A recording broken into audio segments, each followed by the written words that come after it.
الرحیم اہدنا الصراط المستقیم صراط الذین انعمت علیہم غیر المغضوب علیہم ولا الضالین آمین۔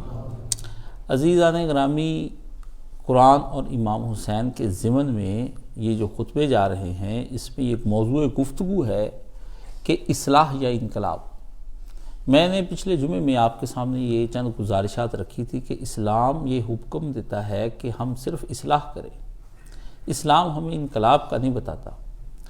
ہماری موجودہ تحریکیں اور موجودہ دینی جماعتیں، سیاسی جماعتیں سب جہاں انقلاب چاہتی ہیں، اور انقلاب انتشار سے جنم لیتا ہے اور فساد پر جا کر ختم ہوتا ہے، اور اس کے مقابلے میں اصلاح جو ہے یہ ایک مرتب انداز کی وحی کی طرف سے آئی ہوئی سوچ ہوتی ہے، جس کے آخر میں جا کے قوم کو فلاح مل جاتی ہے۔ ایک کا نتیجہ فساد ہے، دوسرے کا نتیجہ فلاح ہے۔ تو اس بارے میں نے آپ سے گفتگو کی، اور یہاں پر یہ اب اگلا مرحلہ یہ آ گیا کہ اس وقت پوری دنیا کے مسلمان اس دوراہے پر کھڑے ہیں کہ قومیں چاہتی ہیں کہ انقلاب آئے، انقلاب۔ یہ ذہن کیوں بنا؟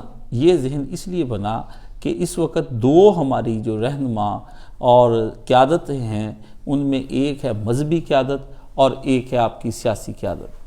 یہ دونوں کی جو ذہنیت بن چکی ہے وہ افراتفری کی بن چکی ہے، جس کے نتیجے میں یہ چاہتے ہیں کہ جلد از جلد ہم بھی لوگ جو ہیں بالکل کفار کی طرح آگے بڑھیں اپنے ملکوں کو لے کر کے، اور اپنے ملکوں کے اندر وہی نظام رائج کر دیں جو نظام کے دوسرے کفار کا یہاں پر موجود ہے۔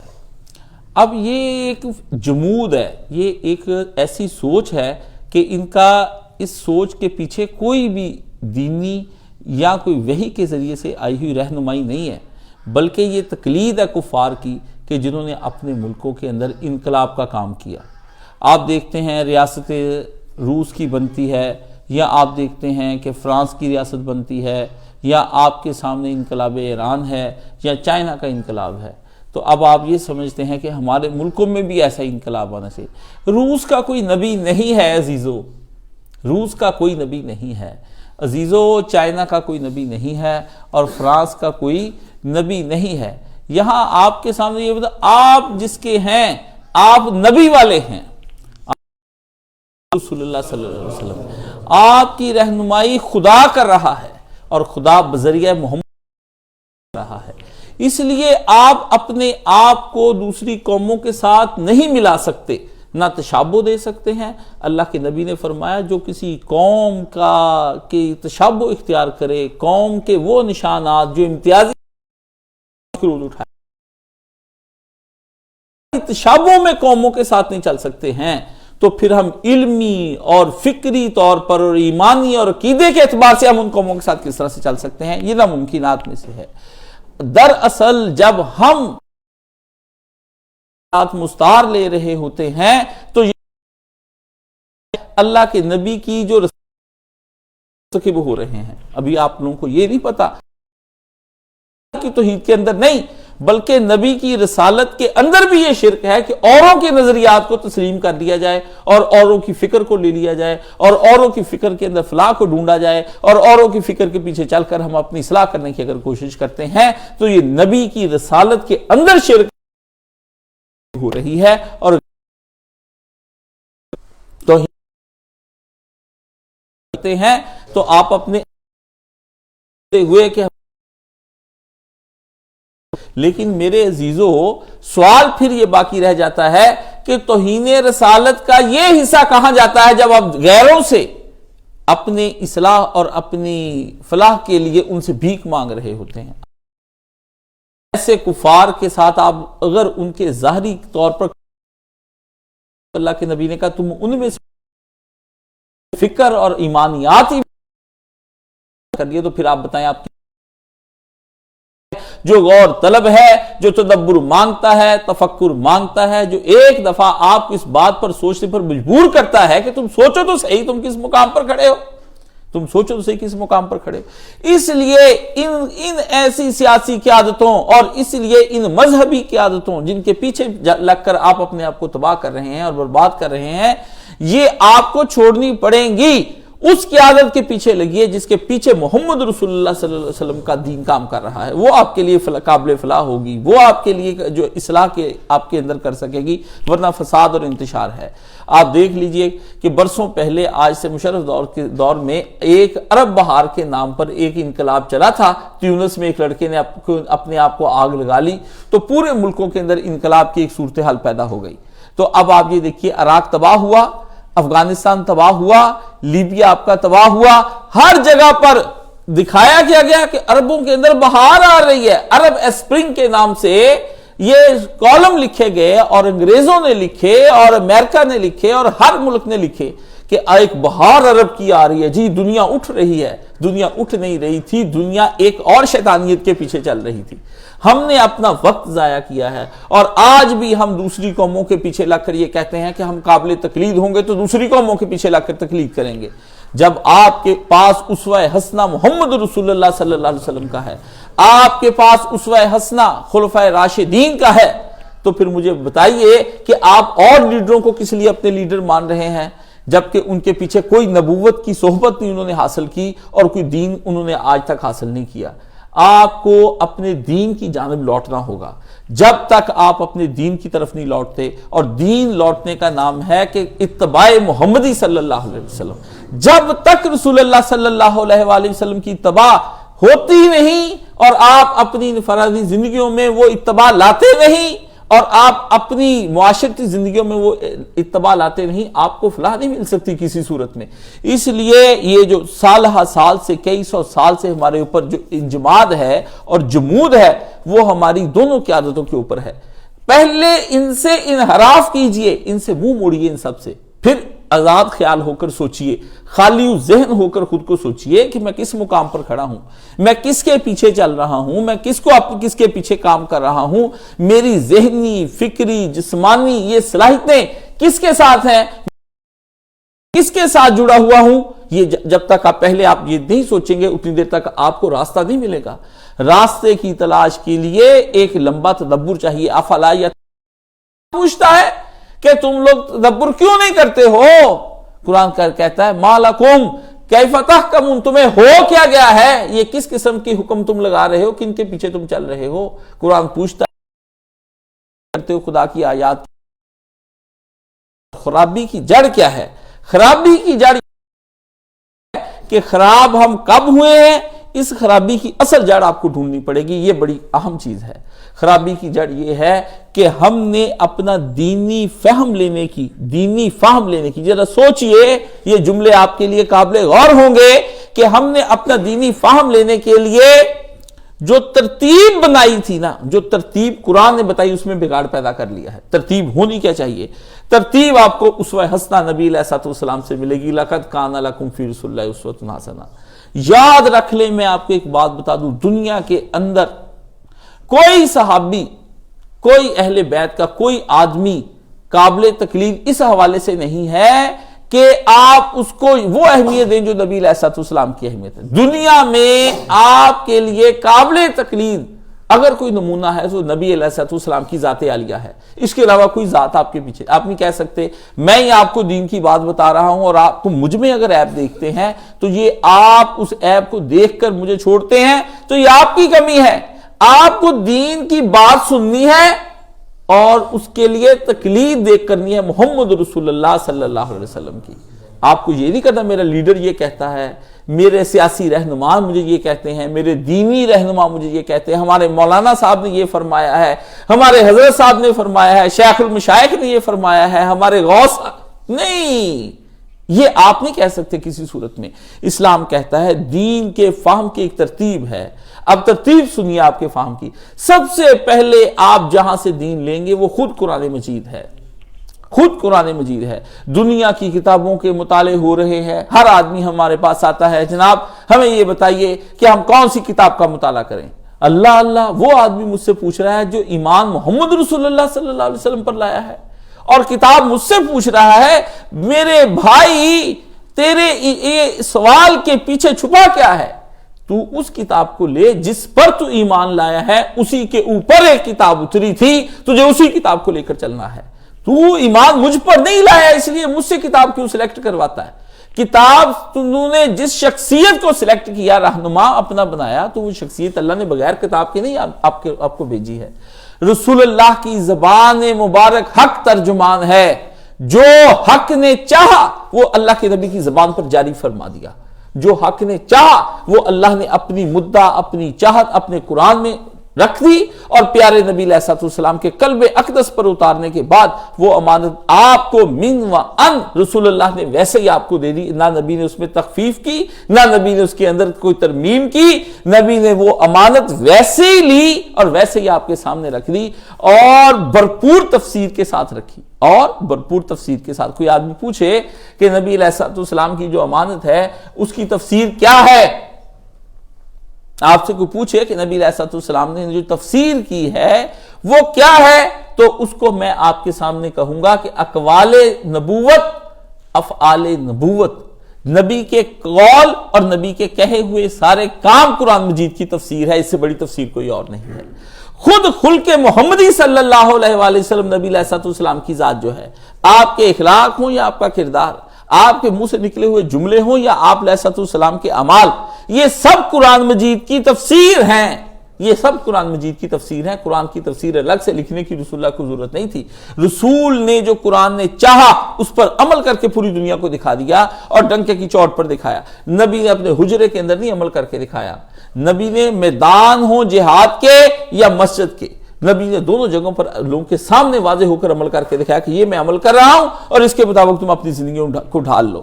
یہ ہے اصل چیز۔ قرآن پہلا، آپ یہ دیکھیے کہ ایمانداری سے بتائیے کہ مدتیں ہو گئی ہوں گی آپ کو قرآن ناظرہ پڑھے ہوئے، اور قرآن مجید کا اصل ترجمہ تو آپ کے ہاں سے مفقود ہی ہو چکا ہے، یہ ختم ہی ہو چکا۔ قرآن گھر میں 10 ہیں، سعودی عرب سے قرآن نت نے لالا کہ اب اتنی کمپنیاں اور اعلیٰ قسم کا قرآن چھاپ رہی ہیں، جتنا قرآن اعلیٰ چھپتا چلا جا رہا ہے اتنا ہی آج کا مسلمان قرآن سے دور ہوتا جا رہا ہے۔ جب قرآن پتوں پہ لکھا جاتا تھا، جب قرآن ہڈیوں پہ لکھا جاتا تھا، جب قرآن نبی کے سامنے جھلیوں پر لکھا جاتا تھا، جب کھالوں پر لکھا جاتا تھا، تب قرآن پڑھا جاتا تھا، عمل ہوتا تھا۔ آج قرآن افسٹ پیپر پر، نرم ملائم خوبصورت پیپروں پر چھپتا ہے، آج قرآن اتنا ہی پڑھا نہیں جا رہا۔ تمہاری جھلیاں، تمہارے یہ افسٹ پیپر ان کھالوں کا مقابلہ نہیں کر سکتے جو صحابہ کرام نے اپنے نبی کے سامنے یاد کر کے، اور لوگ اس کو یاد کرتے تھے اس وقت قرآن مجید کو سینوں میں، اور لوگوں نے یہ چاہا۔ حفظ قرآن کہاں سے آیا؟ حفظ قرآن یہاں سے آیا کہ لوگوں نے کہا میرے رب کے لفظ آئے ہیں، لوگوں نے کیا چاہا کہ میرے رب کے، میرے مالک کے، میرے بادشاہ کے لفظ آئے ہیں، اگر میں نے لکھے اور لکھنے کے بعد وہ لکھی ہوئی چیز ضائع ہو گئی تو میں تو ایک دنیا کا سب سے محروم آدمی بنا جاؤں گا، میں وہ غلام قابل اعتبار کہاں میں اپنے رب کے حکم ڈھونڈتا پھروں گا۔ تو لوگوں نے اپنے رب کی محبت میں اپنے رب کی باتوں کو زبانی حفظ کر لی، اپنے دلوں میں جگہ دے لی کہ کب دل سے تو کوئی نہیں مٹا سکے گا، حافظوں سے تو کوئی نہیں مٹا سکے۔ یہ ہے حفظ قرآن کی ابتدا۔ لوگوں کو کیا پتا حافظ قرآن کیا ہوتا ہے، حفظ قرآن کیا آغاز کیوں ہوا، حفظ قرآن کس بنا پر کیا گیا، کس وجہ سے کیا گیا حفظ قرآن۔ یہ تھا کہ لوگوں کو اپنے مالک کی جب پہچان ہوئی، اس کی معرفت ہوئی، اس کی شناخت ہوئی، اس تک پہنچنے کی کوشش کی لوگوں نے، تو ایک ہی راستہ نظر آیا کہ وہ یہ ہے کہ اپنے رب کے کلام کو حفظ کر لیا جائے۔ تو لوگوں نے چاہا کہ یہ حفظ کہیں مٹ نہ جائے، اور پھر یہ حفظ کی خوبصورتی یہ ہے کہ لوگوں نے یہ بھی، صحابہ کرام نے یہ چاہا۔ دیکھیں صحابہ و اہل بیت کی شان اس قدر بلند اس حوالے سے ہے کہ انہوں نے چاہا کہ اگر زندگی میں مجھے کبھی بھی اپنی طور پر کسی مسئلے میں رہنمائی کی اگر ضرورت پڑ گئی تو پھر مجھے یہ بتائیے کہ میں یہ کہاں سے رہنمائی، کیا لکھے قرآن کو تلاش کروں گا؟ سفر میں لکھے ہوئے قرآن کو تلاش کروں گا؟ نہیں، میرے پاس جب قرآن ہی نہیں ہے تو پھر کیا ہوگا؟ حفظ کیا ہوگا ہے۔ وہ اس نے کہا تھا کہ ہم نے بھی اپنے دل کے اندر یار کی صورت بنا لی ہے۔ دل کے اندر کیا بنا لی؟ یا جو ہے، جو ضرورت پڑی ذرا دیر کی تو گردن جھکائی اور دیکھ لیا، گردن جھکائی تو دیکھ لیا۔ یہی حفظ قرآن ہے کہ ہم نے اپنے دلوں کے اندر اپنے رب کے کلام کو جگہ دے لی اور اسی کے ساتھ اپنا دل بھر لیا، اسی کے ساتھ ہم نے کیا کر لیا؟ بھر لیا۔ یہ ہے حفظ قرآن۔ اور جب ہمیں ضرورت پیش آئی تو ہم نے اندر سے، دل کے اندر سے قرآن کو نکالا اور اس سے رہنمائی لے لی اور پھر قرآن کو قرآن کے اندر رکھ دیا، اپنے اندر ہی ایک ایپ ڈاؤن لوڈ کر لی قرآن مجید کی دل کے اندر۔ اللہ اللہ جن لوگوں کے یہ معرفتی قرآن کے حفظ کرنے کی آج کی طرح کی نہیں تھی کہ ایک لڑکے کو حافظ بنا دو اور باقی مشٹنڈوں اور گنڈوں کو سب کے سب کو ان کو بخشوا دو بھی تمہاری 7 نسلیں بخشی جائیں گی، ابے کو سونے کا تاج، ابا لفنٹر روارا، اماں مسل کی پاؤڈر لگا کے پھرتی ہے، نہ خدا رسول کے احکامات کی پابند ہے، اور یہ دونوں مفت میں جنرل حفظ کوئی کرے، یاد کوئی کھائے، کاری کے ڈنڈے کوئی کھائے، یہ دونوں فری میں سونے کا تاج پہنتے پھرے، ایسا ناممکن ہے۔ اللہ کے رسول کی طرف یہ منسوب جتنی حدیثیں ساری کی ساری جھوٹی ہیں، ایک بھی ان میں سے صحیح نہیں ہے، ایک بھی اس میں سے صحیح نہیں ہے۔ حافظ وہ ہے جو اپنے قرآن کی حفاظت کرے، اور حفاظت قرآن سوائے اتباع کے کسی اور شے کا نام نہیں کہ کوئی کسی چیز اپنے قرآن کی اتباع کرے گا تو حفاظت مانی جائے گی، اگر اتباع نہیں کی تو قرآن کی حفاظت ہی مانی جائے گی۔ کوئی حفاظت نہیں، کیا لفظوں کے رٹنے کا نام تو ہے؟ آپ میں سے کبھی کسی انسان نے طوطے کو انسان مانا؟ طوطے کو کون کبھی کسی نے انسان؟ کتنی ہی باتیں طوطا کرتا چلا جائے، کتنے ہی اچھے سے اچھے جواب دیتا جائے، کتنے ہی پیارے پیارے جملے بولے، لیکن کوئی آدمی کہتا ہے کہ یہ طوطا انسان ہے؟ ہاں کبھی کسی نے کہا میرا وارث میرے مرنے کے بعد میرا طوطا ہوگا؟ نہیں، کیونکہ اسے رٹا ہے، اس نے رٹا ہوا ہے۔ تو جو لوگ قرآن کو صرف رٹتے ہیں تو کیا وہ قرآن کی حفاظت کر رہے ہیں؟ وہ حافظ قرآن مانے جائیں گے؟ نہیں، رٹنا اس کی ابتدا ہے، حفاظت اس کی اتباع ہے۔ جو آدمی اتباع کرتا ہے وہ قرآن کی طرف چلتا ہے۔ تو پہلی چیز ہماری تھی قرآن مجید۔ اگر آپ نے کوئی دینی فہم، یہ جب تک تحریکوں کے اندر قرآن مجید کا دورہ نہیں کرایا جاتا دن رات، اور دن رات آپ کے ہاتھ میں قرآن مجید نہیں آتا اور آپ کے ہر وقت ہاتھ میں قرآن نہیں ہوتا، تو اتنی دیر تک آپ کا قرآن، اس کی پہلی شکل قرآن کا ناظرہ ہے، اس کی پہلی شکل قرآن کا۔ اپنا ایک قرآن بنائیے اور اس قرآن کو تعدم مرگ، یہ نہیں کبھی اس قرآن سے شروع کر لیا کبھی اس قرآن سے شروع کر لیا۔ آپ کا ایک قرآن ہو جو سفر میں، حضر میں، دن اور رات میں، آپ جب سو رہے ہوں تو آپ کے سرحانے میں قرآن مجید رکھا ہوا ہو، اور جب جی چاہے آپ اس کو کھول کر اس میں سے اللہ سے رہنمائیاں لے لیں، یہ آپ کا ہے۔ جب آپ کے سفر نہ حضر میں کسی صورت میں، ایک صاحب پوچھنے لگے آپ کے پاس، میں نے کہا میرے سارے سفروں کے اندر اتنا سا قرآن مجید میری ہر وقت پاکٹ کے اندر رہتا ہے کہ کسی وقت بھی کسی مقام پر بھی مجھے ذرا فرصت ہوتی میں سے کھول کر پڑھ لیتا ہوں، اور بعض اوقات مجھے ضرورت ایسی پڑتی، میں نے ایسے انڈیکس والا قرآن لیا ہے کہ آیت ڈھونڈنی پڑتی ہے، انڈیکس میں سے دیکھ کے اسی وقت فوری طور پر دیکھتا ہوں کہ سفر میں اس کی ضرورت پڑے گی، قرآن کیا کہتا ہے اس بارے میں۔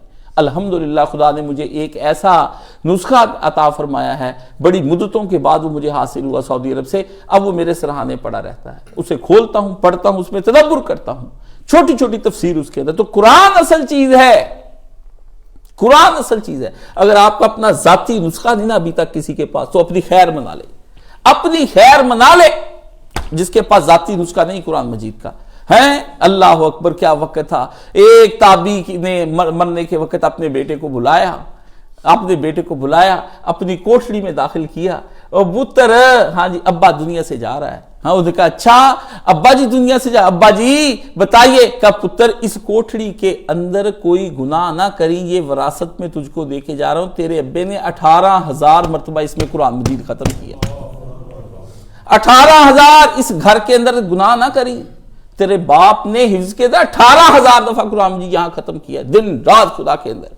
آپ کے بیٹا کیا، ہم ایک جگہ چلے گئے، ہمارے ایک ساتھی کا والد فوت ہو گئے، وہ میں دعائے خیر کروں، وہ بتایا کہ ابا جی یہی بیٹھتے تھے، یہ سامنے ٹی وی لگا رہتا تھا، بس ابا جی نے یہی بیٹھے بیٹھے مجھے شجرے دیکھ لینے، با جی آپ کو تو پتا ہے بڑے لوگوں کو کون سمجھائے، انا للہ و انا الیہ راجعون۔ یہ باپ کے مرنے کے بعد باپ کا ٹی وی جو ہے لڑکے کی وراثت میں آیا، اور لڑکے نے باپ کا اچھے کلموں کے اندر ذکر نہیں کیا، اس کو کیا پتا یہ باپ کی بد تعریفی اور جہنم کا سامان گھر سے دے رہا ہے، جو اپنے باپ کی۔ باپ یہ ہوتے تھے کہ ان کے قرآن آپ کو وراثتوں میں ملتے تھے، جائے نماز ملتے تھے، باپ کی تسبیحاں ملتی تھی، لوگ اپنی ماؤں کے قرآن سنبھال کے 4 نسلوں میں رکھتے، میرے دادے کا قرآن ہے، میرے باپ کا قرآن، میری ماں پڑھا کرتی تھی۔ اب آپ کے پاس نہ ذاتی قرآن ہے، نہ ماؤں کے قرآن، نہ باپ کے قرآن، قرآن کا جو حشر آپ نے کر دیا وہ بربادی لازم ہو گئی۔ اب یہی صورتحال ہے۔ تو ابتدا اس کی ناظرہ تھی، اب گھروں کے اندر ناظرہ نہیں پڑھا جاتا صبح کے وقت۔ جو کوئی آتا ہے ہمیں وظیفہ بتا دو، کیا وظیفہ بتاؤں؟ وظیفہ سب سے بڑا یہ خود قرآن تھا جو اپنے ساتھ برکتیں لے کر، اللہ نے قرآن مجید میں کہا لیلہ مبارکہ کے اندر تیرے رب نے ایک مبارک کتاب کہا۔ برکت آپ مانگتے ہیں، جس چیز نے برکت دینی ہے وہ برکت والی آپ کھولتے نہیں۔ کہیں قرآن اور وظیفوں کے بارے میں بتایا کہ یہ برکت کے لیے، قرآن نے اس کو مبارک کتاب کہا ہے، اور اللہ نے فرمایا یہ شفا ہے، یہ شفا ہے، دلوں کے روگوں کو دور کر دیتی ہے، دماغوں کے روگوں کو دور کر دیتی، لیکن کوئی اس کو کھولنے کو آج تیار نہیں ہے۔ یہ زیادتی تحریکیں کر رہی ہیں، ان کو ناظرے سے ہٹا دیا تحریکوں نے۔ درس قرآن سن لو، ترجمے سن لو، وہ دو دو تین تین آیتوں کا ترجمہ وہ کیا کرے گا آپ کا؟ دل کا زنگ نہ ترجمہ اتار سکتا، کچھ اور نہیں۔ دل کا زنگ صرف فقط قرآن مجید کی باواضح بلند تلاوت اتار سکتی، کوئی اور چیز زنگ اتار ہی نہیں سکتی۔ یہ دلوں کو دھو دیتا ہے قرآن مجید کا۔ یہ کمال دیکھا میں نے اس کا کہ اس کی تلاوت عجیب و غریب تاثیر رکھتی ہے، عجیب و غریب تاثیر رکھتی ہے۔ اور جب یہ پڑھا جاتا ہے، قاری سدیس جب پڑھتے ہیں، شریم پڑھتے ہیں، تو آپ کی دلوں پہ اثر نہیں ہوتا، سمجھ تو اس وقت بھی نہیں آ رہی ہوتی، کیوں آپ رو دیتے ہیں، وہ کیوں آپ کے اوپر اثر انداز۔ قرآن ایک ایسی کتاب ہے، یہ لفظاً مانن ہر لحاظ سے تفسیراً بندے کے قلب پر لازمی اثر انداز ہوتی ہے، اس لیے قرآن مجید نے اس کے بارے میں یہ بیان کیا۔ اور دوسری چیز سنت رسول اللہ صلی اللہ علیہ وآلہ وسلم، نبی کے کیے گئے کام اور نبی کی بتائی گئی باتیں آپ کے گھروں میں اب یہ نہیں ہیں۔ کس کے گھر کے اندر پورے کے پورے 6 نسخے صحاح ستہ کے جو ہمارے ہاں سنن اربع اور صحیحین، صحیح مسلم، بخاری، نسائی، ابو داؤد، ابن ماجہ، یہ سب کی سب، جامع ترمذی، یہ آپ کے گھر میں کوئی ہے حدیث کا مجموعہ جو آپ کے پاس موجود ہے کہ آپ اس کو کھول کر روزانہ پڑھتے ہوں؟ ہم سے کتابوں کا پوچھتے ہیں۔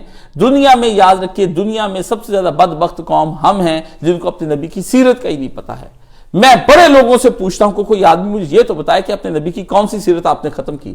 جس طرح قرآن مجید کا ختم کرنا واجب ہے، اسی طرح صحیح نبی علیہ الصلوۃ والسلام کی صحیح سیرت النبی آپ پر ختم کرنا واجب ہے، فرض ہے۔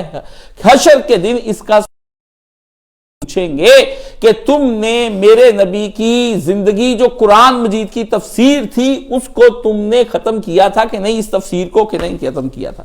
نبی کی زندگی نہ کہیں یہ قرآن مجید کی تفسیر ہے۔ اما عائشہ صدیقہ رضی اللہ تعالیٰ عنہ سے پوچھا گیا، پیاری اماں جان، پیارے نبی علیہ الصلوۃ والسلام کی زندگی کے حالات، قوائف، کردار، اخلاق، اس کے بارے میں کچھ بتائیے، نبی کا چال ڈھال، نبی کا اٹھنا بیٹھنا، کھانا پینا، سونا جاگنا، یہ سب میرے نبی علیہ الصلوۃ والسلام کیسے کرتے؟ کہا پتر کیا تو قرآن نہیں پڑھتا؟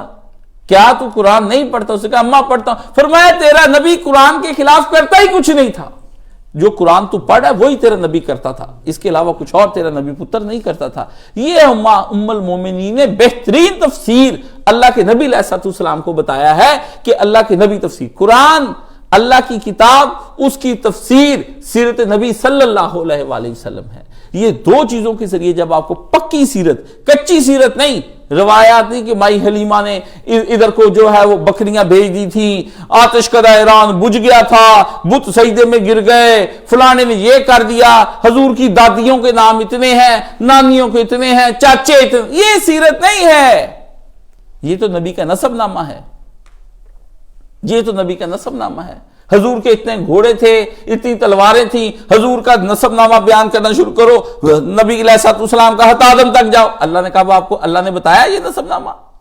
اللہ نے کہا محمد رسول اللہ عبدہ و رسولہ، دو باتیں اللہ نے بتائی۔ آپ اللہ نے کہا محمد صلی اللہ علیہ وآلہ وسلم، محمد یہ نام بتایا پہلے آپ کو، اسم نام نامی، اسم گرامی، فرمایا محمد نام کا ایک آدمی ہے، وہ کیا ہے؟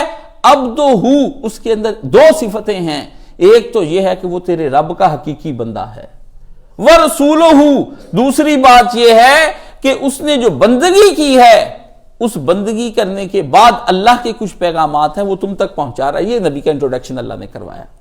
اب آپ بتائیے کہ اب آپ کو نبی کی ایک طرف پڑھنی کہ نبی کیسے عبد بنے، کیا کیا کام کیے جسے اللہ نے اپنے کو سبحان الذی اسری بعبدہ، اللہ اپنے بندے ایک طرف یہ دیکھے کہ محمد عبد کیسے بنے، یہ آپ کی زندگی ہے۔ اگر کسی نے یہ نبی کی سیرت کو تلاش کیا کہ نبی علیہ الصلوۃ والسلام عبد کیسے بنتے تھے، اللہ کے بندے کیسے بنتے تھے، اللہ کے غلام کیسے بنتے تھے، وہ بھی سیرت کو پا گیا۔ اور جس نے یہ ہوا کہ رسول اللہ رسول کیسے بنے، ہم تک حضور نے کیا کہا، کیا پہنچایا اپنے رب کو، وہ بھی رسول کی سیرت کو پا گیا۔ رسول کی سیرت دو چیزوں سے باہر نہیں، یا عبدیت کو سیرت کہو گے یا رسالت کو سیرت کہو گے، باقی زوائد ہیں، باقی حاشیے پیپر کے اندر اصلی چیز کیا ہوتی ہے، اس کا حقیقی جواب، اور اس کے بعد آپ سائیڈوں پہ حاشیہ پھول نگاریاں بناتے ہیں، لکھائی اور خوشخطی آپ اچھی کرتے ہیں، سوال لکھتے ہیں کالے مارکر سے، جواب لکھتے ہیں نیلے سے کہ دیکھنے میں دیدہ زیب اور خوش دلکش اور خوبصورت نظر آئے، لیکن کیا اس خوبصورتی اور دیدہ زیبی اور اس کے حاشیوں اور اس کے پھولوں کو دیکھ کر کبھی کسی نے آپ کو مارکس دیے ہیں؟ نہیں، وہ حقیقی جواب دیکھتا ہے کہ اس نے حقیقی طور پر جواب لکھا ہے یا نہیں، جو اصل جواب اس کا بنتا ہے۔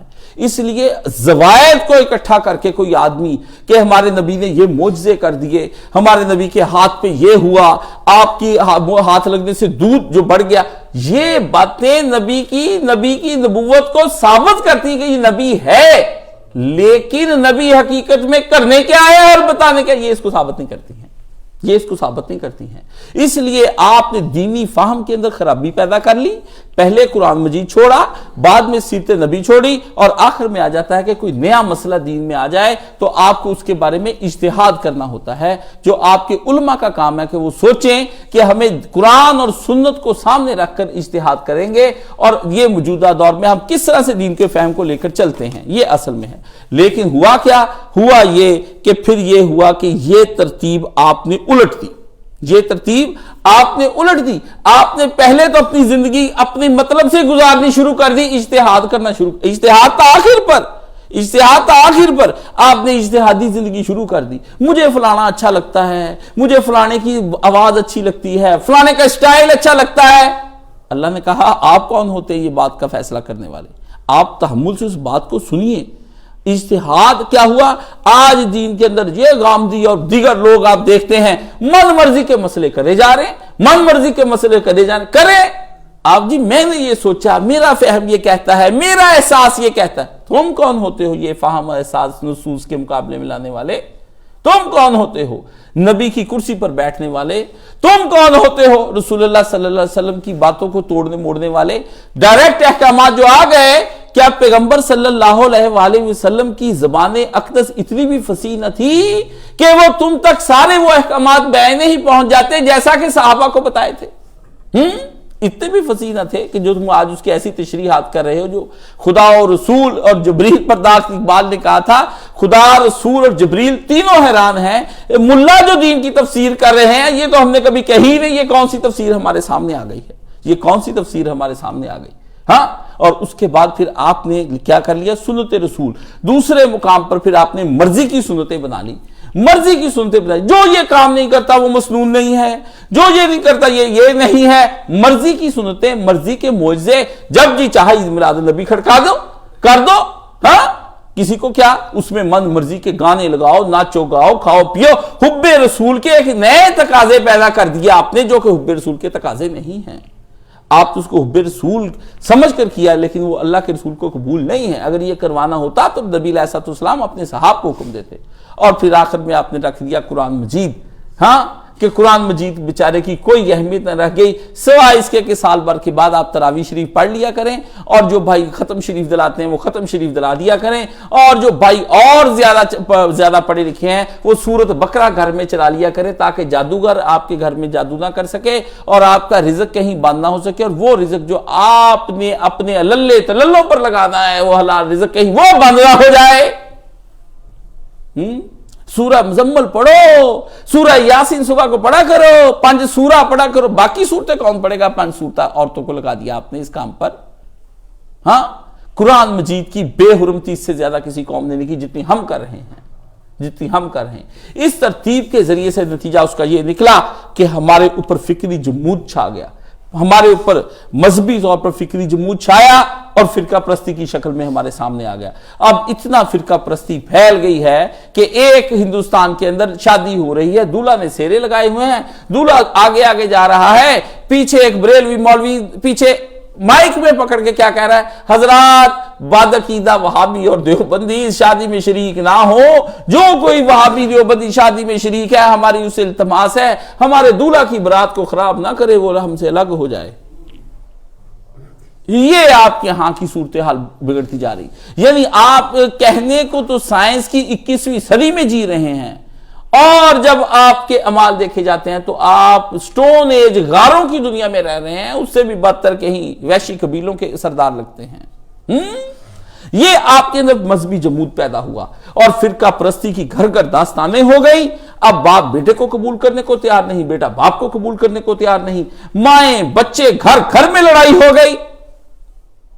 فلاں نے ناف کے نیچے ہاتھ باندھ لیے، فلاں نے رفع دین کر دیا، فلاں نے آمین کہہ دی.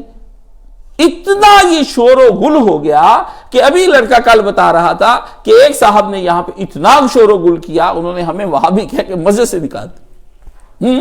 یہ آپ کے ہاں کے مسجدیں بھی اب آپ کے عقیدے کی بنیاد پر مانی جائیں گی کہ ہمارے عقیدے جیسا عقیدہ رکھو گے تو مسجد میں آؤ گے. اور پھر آپ کی معاشرتی طور پر بربادی ہوئی کہ آپ نے ہنود، فرنگی اور سکھ، 3 قومیں اس وقت دنیا کے اندر مسلمانوں کے اوپر راج کر رہی ہیں. ہندو اور عیسائی، فرنگی، یورپ سارا، اور اس کے بعد سکھ، 3 قومیں آپ کی شادی، بیاہ، کپڑے، جوتے، کھانا پینا، رہنا اٹھنا بیٹھنا، سہنا، کاروبار کرنے، روزانہ جاگنے کی ترتیب، سونے کی ترتیب، ان 3 قوموں کے طور طریقوں پر ہے. ان سے آپ باہر نہیں نکل پا رہے جب آپ کے پاس اپنا طریقہ ہی کوئی نہیں. کیا آپ کے نبی آپ کو کوئی طریقہ دے کر نہیں گیا کہ آپ سونا ہے، کب جاگنا ہے، کیا کھانا ہے، کیا پینا ہے، اور کیسے زندگی گزارنی، گھر کیسے بنانا، کپڑے کیسے پہننے ہیں؟ کفار بتائیں گے ہمیں آ کے، ہمیں کفار بتائیں گے یہ ساری باتیں آ کر کے. ہاں، اور اس کے بعد پھر آپ کی سیاسی طور پر یا آمریت ہے یا آپ کے پاس بادشاہت آپ کے اوپر چھائی ہوئی ہے، اور آپ کے اوپر یا پھر نام نہاد جمہوریت چھائی ہوئی ہے. نبی جو آپ کو خلافت دے کر گئے تھے وہ بھول بھال گئی، اور آپ ان کے پیچھے چل پڑے ہیں اور نئے نئے نعروں کے ساتھ دے رہے ہیں، اور ان میں اپنے لیے فلاح تلاش کریں. فلاح آپ کو نہیں ملنے والی ہے، فلاح آپ کو ملنے والی نہیں ہے. اس کے بعد آ جاتا ہے آپ کا تعلیمی نظام، جو نرا کفر کا دھرا ہوا تعلیمی نظام ہے، کہ جس کے اندر آپ جا کر دیکھتے ہیں کہ آپ کے بچے بچیاں کالجز یونیورسٹیوں میں گئے تو وہاں پر جا کے کوئی سکلڈ بچے نہیں بنے آپ کے کہ ان کو مہارتیں آ گئیں. وہ جہاں جا کے یا تو لڑکے بے غیرت ہو گئے اور لڑکیاں بے حیا ہو گئیں. یوں 2 چیزیں تھی، سو یہ بھی 2 حساب بے باک ہو گئے. 2 چیزیں تھی آپ کی رہتی. اقبال نے کہا تھا یہ کچھ دن کی بات ہے مرد ہوش مند نہ زن اور چاہے گی. ہاں، اس سے کہا کہ اقبال نے کہا او بھائی غوش کر، یہ کچھ دن کی بات ہے مرد ہوش مند، نہ زن اور چاہے گی، نہ لڑکوں کے بارے میں، نہ لڑکوں کے اندر غیرت رہ جائے گی. دونوں چیزیں اقبال نے اس زمانے میں کہی. اب اس زمانے میں بے پردگی نہیں ہوئی تھی. اقبال 1937-38 پہ جا کر کے ان کی وفات ہوئی ہے. اس زمانے میں اس وقت اقبال نے یہ جانچ لیا تھا. آج تو دور ہی 100 سال سے زیادہ گزر چکا ہے. اس کے گئے گزرے دور کے بعد کیا ہو رہا ہے، اور اس کے بعد پھر آپ کا کفر کا نظام یہ تعلیمی آیا. اب آپ چاہتے ہیں کہ آپ کے بچے MBA ہو جائیں، میڈیکل کے ہو جائیں. آپ مجھے یہ بتائیے، ان سب سوالوں کا جواب یہ ہے کہ کیا آپ حشر کے دن آپ کی بیٹا بیٹی اللہ کو MBA کی، MSc کی، PhD کی ڈگری دکھا کے جنت میں چلے جائیں گے؟ اگر تو چلے جائیں گے پھر تو ایک فائدہ مند ڈگری ہے. لیکن اگر خدا کے ہاں یہ ڈگریاں نہیں دیکھی جائیں گی، نبی علیہ السلام اس کو نہیں مانیں گے، تو پھر ایک مسلمان کے کام کی یہ چیزیں کیا ہیں؟ اس کا متبادل کیا ہے؟ یہ تو ہم سے پوچھئے نا، متبادل اس کا کیا ہے؟ آپ یہ دیکھیں، جو ماں اور جو باپ اپنے بچے کو محنت کر کے ڈاکٹر اور انجینئر بنا دیتے ہیں، کتنی محنت کرتے ہیں. باپ کہتا ہے مجھے بہت محنت کرنی پڑی، ماں کہتی مجھے بہت محنت کرنی پڑی. آپ مجھے یہ بتائیں گے وہ ماں اور باپ نے اس کو ڈاکٹر تو بنا دیا ہے، نمازی کیوں نہیں بنایا؟ وہ ماں باپ اس کو نمازی بھی تو بنا سکتے تھے. وہ انجینئر تو بنا رہے ہیں، نمازی کیوں نہیں بنایا؟ یہ ایک سوال بنائے. اگر آپ محنت کر کے کسی کو ڈاکٹر بنا رہے ہیں، کہتے ہیں میری محنتوں کا صلہ ہے، تو آپ کوئی بچہ ہمیں دکھائیے کہ یہ بچہ نمازی ہے اور یہ میری محنتوں کا صلہ ہے، میں نے اس پہ خوب محنت کر کے نمازی بنا دیا ہے. ڈاکٹر بناتے ہیں تو کہتے ہیں میں فیسیں دی، ابا کہتا میں نے محنتیں کی، ماں کہتی میں راتوں کو جاگ کے اپنے بچے کو، وہ جا کے میڈیکل کے جب ہوتا ہے ان کے امتحان میں کنگ ایڈورڈ میں داخلے کے لیے، ابا امی باہر بیٹھے، لائنیں لگی، پراسپیکٹسیں لی ہوئی، سفارشیں ڈال رہے ہیں، MNAs MPs کے اوپر سے اس کو لڑکے کو داخلہ کرا دو، فلاں کرا دو. تو آپ نے محنت کر کے، تو جس ماں باپ نے یہ دعویٰ کر رکھا ہے کہ یہ جو آج لڑکا میرا بنا پھرتا ہے اتنا نیک اور یہ اتنے بڑے عہدے پر ہے، تو اس ماں باپ نے اس کو نمازی کیوں نہیں بنایا؟ کیوں نہیں نمازی بنایا؟ اس سے کیوں نہیں رسول اللہ کا اس کو امتی بنایا؟ اس سے کیوں نہیں اس کو ایک ایماندار بنایا؟ کیوں نہیں اس کو اپنے نبی علیہ السلام کی اسوہ پر چلایا؟ بتائیے. یہ سوال تو میرا ہے. اگر آپ نے محنت، پھر اگر آپ کہتے ہیں وہ خود بخود بن گیا ہے، تو پھر نہیں، آپ یہ کہہ ہی نہیں سکتے وہ خود بخود بن گیا. کیوں؟ آپ کریڈٹ لینا چاہتے ہیں. آپ کریڈٹ لینا چاہتے ہیں. ہر آدمی کے بس میں ہے کہ اپنی اولاد کو جو چاہے بنا دے. اللہ کے نبی علیہ السلام نے یہ بات پہلے بتا دی. کوئی آدمی نہ کہے کہ جی میرے بس میں نہیں ہے. سرکار نے فرمایا ہر بچہ اسلام کی فطرت پر پیدا ہوتا ہے. اس کے ماں باپ اس کو یہودی بناتے ہیں, اس کے ماں باپ اس کو عیسائی بناتے ہیں, ورنہ بچے سارے اسلام پہ ہی پیدا ہوتے ہیں. ماں باپ کو اللہ کے نبی نے الزام دیا ہے. اگر اس کا مطلب ہے آج اگر بچے بدکار ہیں, یہودی عیسائی ایک مذہب ہے, اگر آج بچے بدکار ہیں اور بے حیا ہیں تو ماں باپ کا سارا قصور ہے, جنہوں نے یہ چلن چلایا اور انہوں نے ماں باپ بننے کا سوچا ہی نہیں. وہ حیاتیاتی بایولوجیکلی تو آپ کے ماں باپ ہیں, لیکن روحانی طور پر دے آر کلر. وہ آپ کو قتل کر رہے ہیں, وہ انہوں نے آپ کے قاتلین میں سے شمار کیے جائیں گے حشر کے دن. ہاں, جسمانی طور پر ماں باپ ہی مانے جائیں گے, ان کی عزت و آبرو میں کوئی کمی نہیں, یہاں عزت ہی ہوگی ان کی. لیکن یہ ایک سوچ رہے وہ ابا امی دونوں قیامت کے دن جہنم میں ڈالے جائیں گے, آپ کے سامنے ڈالے جائیں گے. اللہ جو سزا دے گا اس کو تو کوئی نہیں روک سکتا. اللہ نے کہا ان کی یہاں بے حرمتیاں نہ کرو, ان کو آنے دو وہاں, تم ان کو آنے دو وہاں, ان کو میں وہاں نپٹوں گا. یہ کوئی بڑی بات نہیں. اس لیے ابراہیم علیہ السلام کو کیا کہنا پڑ گیا؟ ربی جعلنی مقیم الصلاۃ ومن ذریتی. یہ اس کے شروع میں کیا ہے, اس کو پڑھا جاتا ہے, اس کی شروع کی جو ابتدائی دعا ہے ربنا اغفر لی ولیوالدیا, مجھے بھی بخش دے, میرے ابے امی کو بھی بخش دے. ابے امی نے تو کمال دکھائے, ابے امی کے تو رنگ ہیں سارے. یہ جو نسلیں خراب ہو رہی ہے, ابا امی کی تو بربادی لائی ہوئی ہے. ابا امی کا تو ایمان درست نہیں, ان کا ہوتا تو آج اولاد اور نسلیں یوں ہوتی. میں نے اپنے بیٹے کو بزنس اسٹیبلش کر دیا ہے, میں نے اپنے بیٹے کو بہت بڑا بزنس مین بنا دیا ہے, یہ سارا ابے کا کمال ہے. میں نہ ہوں تینوں کاکا تین پتہ لگ جاتا اسی کی چیز. بزنس کے مین بنے تو ابا, ڈاکٹر بنے ابا, انجینئر بنے ابا, سی اے کرے تو ابا, حرامی بنے تو کچھ بھی نہیں, ہاں بدماشیاں کرے تو کچھ بھی نہیں. ابا کہتے ہیں نہیں باہر سے سیکھتا ہے, مجھے تو پتہ بھی کچھ نہیں ہے.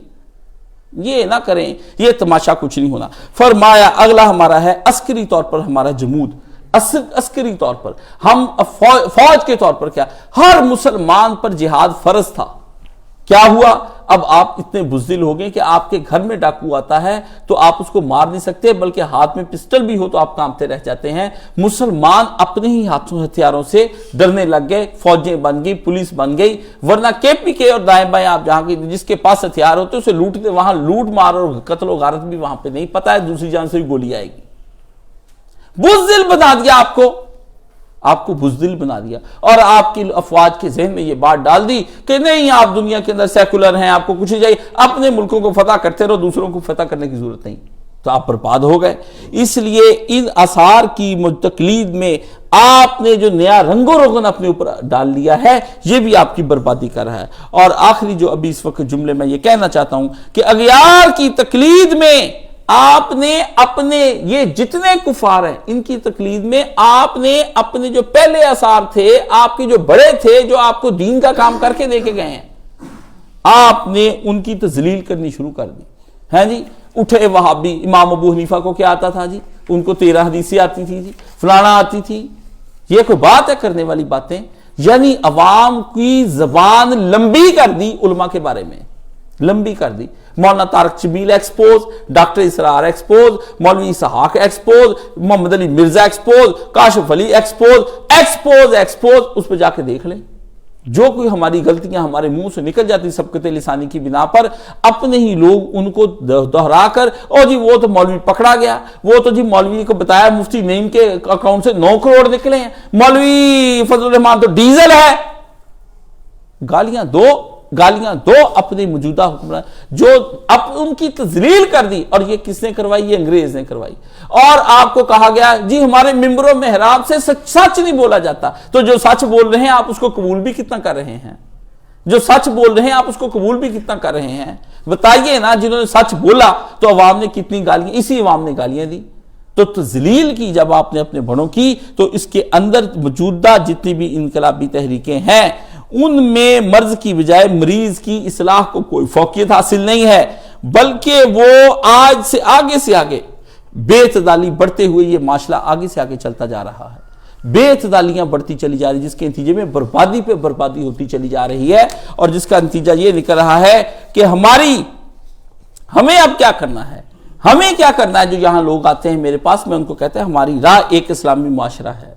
کہ ہم ایک اسلامی معاشرت قائم کریں جہاں پہ ہمارے آپس میں رشتے ہوں، جس طرح بریلوی دیوبندیوں کے رشتے نہیں نہ کرتے، اس طرح ایک معاشرت بننی چاہیے صالحین کی۔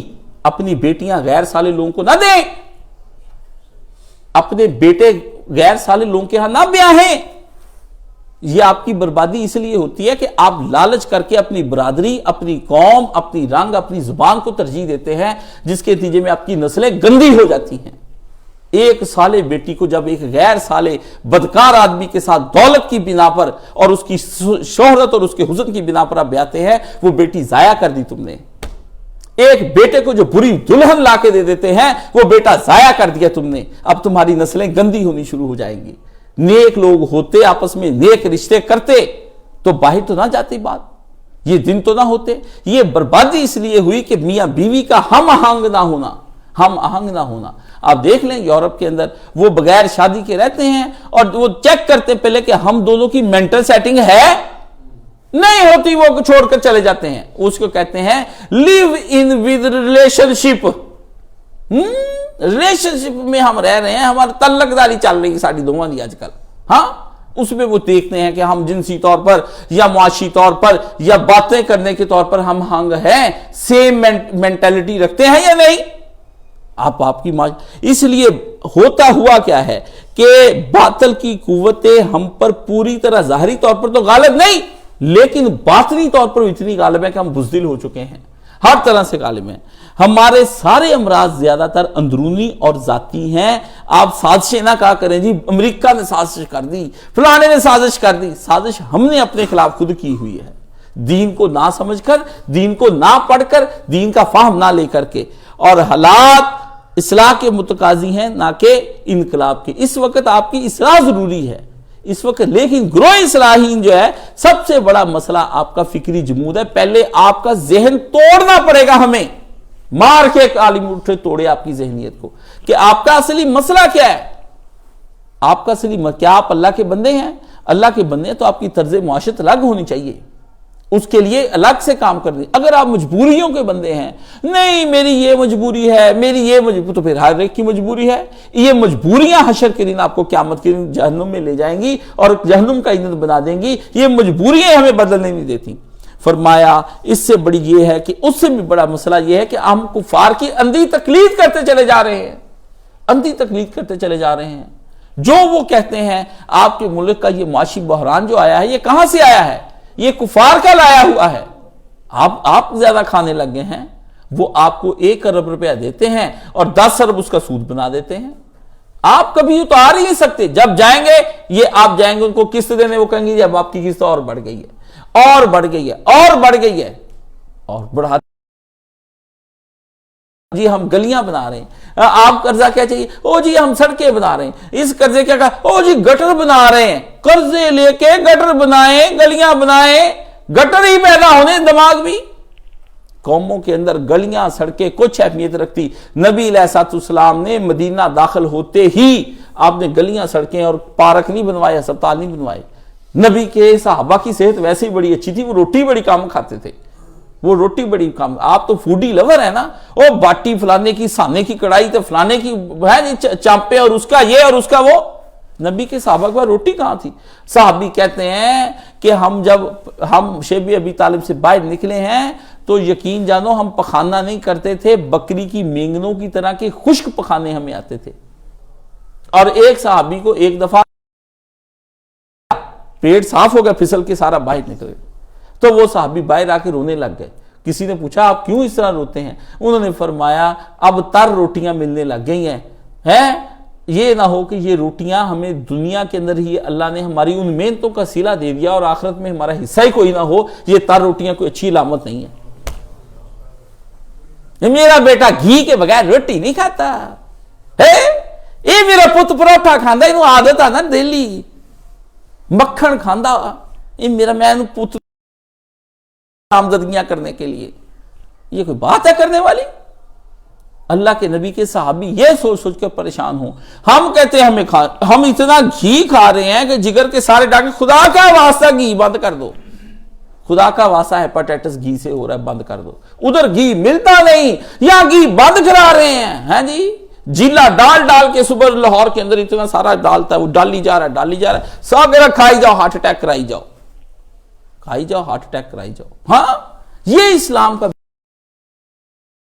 ہاں جی، اغیار کی تقلید میں جب آپ چلیں گے، اور ہمیں یہ دیکھنا ہے کہ ہمارے بزرگوں نے کیا کام کیے ہیں، اصل چیز یہ دیکھنی کہ ہمارے بزرگوں نے کیا کام کیے ہیں، اس کے لیے ہمیں اجتہاد اور علمی تحقیق سے استفادہ کرنا ہے، مگر قرآن و سنت کی کسوٹی کو سامنے رکھ کر کے۔ فقہا، محدثین، مفسرین نے جو محنتیں کی ہیں ان کا جائز رتبہ دیں۔ جب بھی کسی فقیہ کا نام آئے اس کے ساتھ رحمت اللہ علیہ کہیں، صحابی کا نام آئے اس رضی اللہ تعالیٰ، نبی علیہ السلام کا نام کیوں حضرت جبریل نے لعنت کا کہا، کیوں کہا ہے؟ حضور نے فرمایا میں منبر پہ چڑھنے لگا، جبریل کہتا لعنت ہو اس پر جس کے سامنے اے پیارے نبی آپ کا ذکر خیر آیا، اس نے آپ پر درود پاک نہیں پڑھا، اللہم صلی علی محمد وعلی آلہ۔ میں مولانا اسحاق مرحوم رحمۃ اللہ استاد جی سے کہا، میں کہا استاد جی حدیث کے اندر لفظ کیا ہیں، نام نامی، اسم گرامی یا ذکر خیر؟ مولانا صاحب سے میں نے کہا نام ہی آئے محمد لفظ تو صلی اللہ علیہ وسلم کہنا ہے، یہ ذکر ہی ہو، فرمایا ذکر خیر، نبی کا ذکر ہی آ جائے آپ درود شریف فوراً پڑھ دیں صلی اللہ علیہ وسلم، ذکر ہی آ جائے۔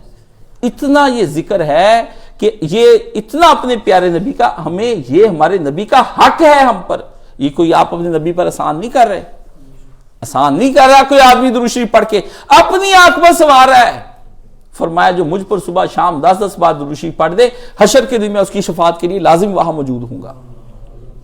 جو روزانہ نبی علیہ السلام پر 100 دفعہ درود شریف پڑھ دے، اللہ اللہ اللہ اللہ، اس کے تو کہنے ہی کیا ہے، اور جو پڑھتا دن میں 1000 500 1000 2000 دفعہ اپنے نبی پہ درود پڑھتا ہے، وہ تو 24 گھنٹے رہتے فرشتوں کے اندر ہے، اس کے پر جو ہے ہر وقت فرشتوں کے، حدیث میں آتا ہے کہ جب یہ ذکر ہوتا ہے نا پیارے نبی کا اور اللہ کا ذکر، تو فرشتے پر جوڑ کے ایک دوسرے کے پروں کے اندر پر پھنسا لیتے ہیں اور اس آدمی کو نور کے گھیرے کے اندر لے لیتے ہیں۔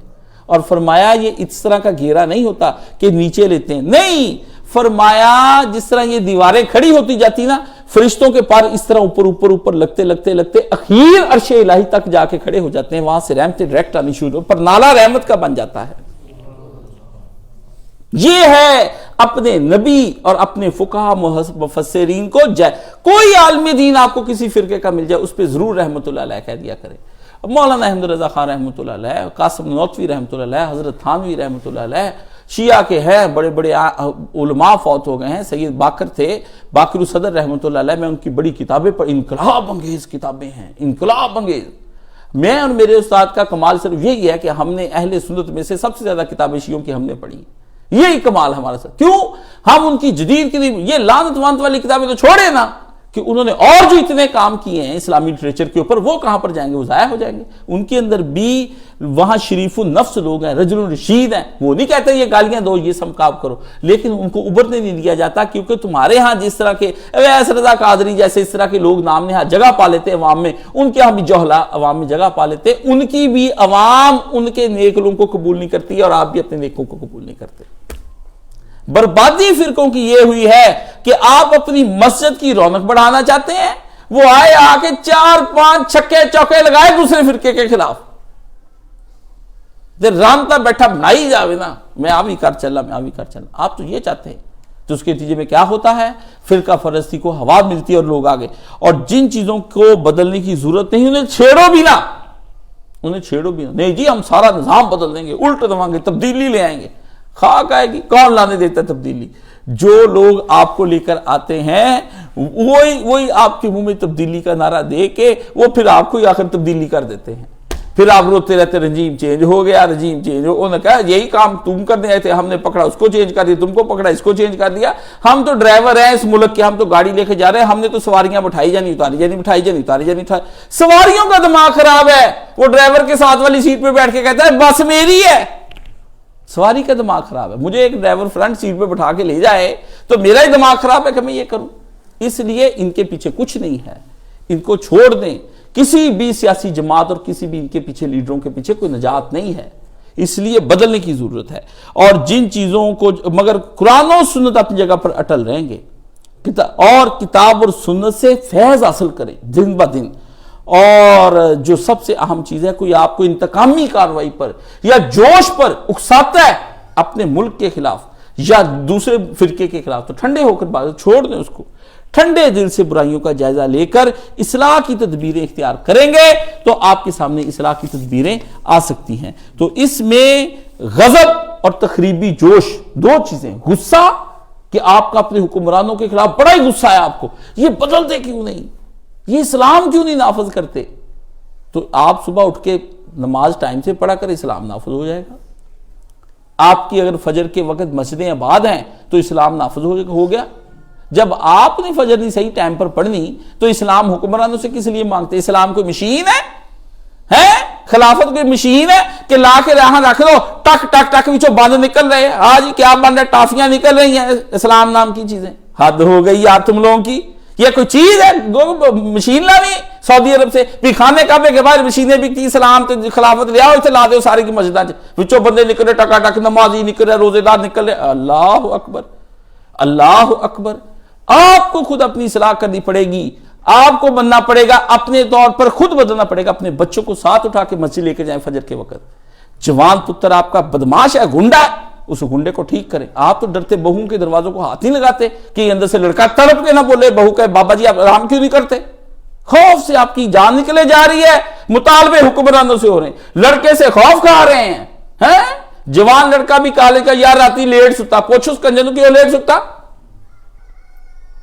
کون سا نالج ہے جو رات تک کی وہ لیتا رہتا ہے، کالجوں آ کے بھی پڑھی جاندہ اور اس تو بعد تخیر تے فیل ہو جاتا کہ سبحان اللہ سبحان اللہ۔ سی ایس ایس کے پیپر ہوئے، سارے لڑکے فیل، یہ رزلٹ آیا ابھی، سارے لڑکے فیل۔ یہ کون سا نالج ہے کہ دن بھی پڑھی جاندہ ہے، رات بھی پڑھی جاندہ ہے، سویرے بھی پڑھی جاندہ ہے، ابو جی کو پیسے بھی لے، ہر کام۔ میرا منڈا بہت پڑھتا، بس وہ پیپر آنا انہیں نہیں آنا، آج کل درس نہیں سن سکتا کہ وہ پیپر آ، وہ پیپر آ۔ یا اللہ یہ کون سے پیپر ہیں جس کا اینڈ نتیجہ فیل ہے؟ 60% سے 50%، 45% سے زیادہ لیتے کوئی نہیں، ڈنگر ڈنگریاں کٹھے کر کے کٹے کٹیاں جا رہے ہیں پڑھنے کے لیے، تباہی ہو رہی ہے۔ آپ کیا کر رہے ہیں؟ ہوش میں آئیں، ہوش میں آئیں، اولادوں کو کیا دے رہے ہیں آپ؟ تو تخریبی جوش کہ ہم نے تباہ کر دینی جی ہر چیز۔ ہمارے وہاں پر ایک صاحب ہیں، وہ مجھے ہر دفعہ کہ کاش صاحب ایک دفعہ 4000 بندہ ذبح کرنا ہے، پھر ملک سیدھا ہو سکتا ہے۔ میں کہا کہ 4000 تسی بھی بچے ہی ہوں، تھانوں بھی نال نہ مارنا، میرا کی قصور ہے؟ قصور میں کہوں نہ بھی کوئی نہیں۔ جس بندے کو دیکھو بندہ مارنے کے علاوہ بات ہی آپ کوئی نہیں کرتے۔ جو بندہ اٹھتا ہے جی یہ تو ہی رسالت کے نام پر مار دو، یہ انقلاب کے نام پر مار دو، یہ اصلاح کے نام پر مار دو، یہ دین کے نام پر مار دو، یہ سیاست کے نام پر مار دو، کچھ مولوی مروا رہے، کچھ دینی لیڈر مروا رہے، کچھ نہیں تو وراثت کے نام پر مار دو، پیسوں کے نام پر مار دو، لین دین کے معاملے پہ مار دو، 10 روپیے پہ قتل ہو جاتے ہیں انا کی خاطر، اس پہ مار دو، بس بندے مار دو، بندے مار دو، بندے مار دو۔ جس نے ایک آدمی کو قتل کیا قرآن کہتے ہیں کل انسانیت کو قتل کر دیا۔ اللہ کے نبی نے فرمایا حضرت آدم کے جس بیٹے نے اپنے بھائی کو مارا تھا نا، جس بیٹے نے قاتل بیٹے نے مقتول بھائی کو مارا، اس نے قتل کی گناہ کا آغاز کیا، اور آج کے دن تک اور حشر کے دن تک جتنے قتل ہونے ہیں سارے گناہ اس کے اوپر ہی جانے ہیں، اس کے اوپر جانے۔ آپ بندہ مارنے کے علاوہ کوئی کام ہی نہیں سوچتے۔ بندے کی اصلاح، کوئی محبت، کوئی پیار، کوئی چیز ہوتی ہے، فرمایا ٹھنڈے دل سے اسباب کو تلاش کریں، ان کی کریں حدود اور باؤنڈریز۔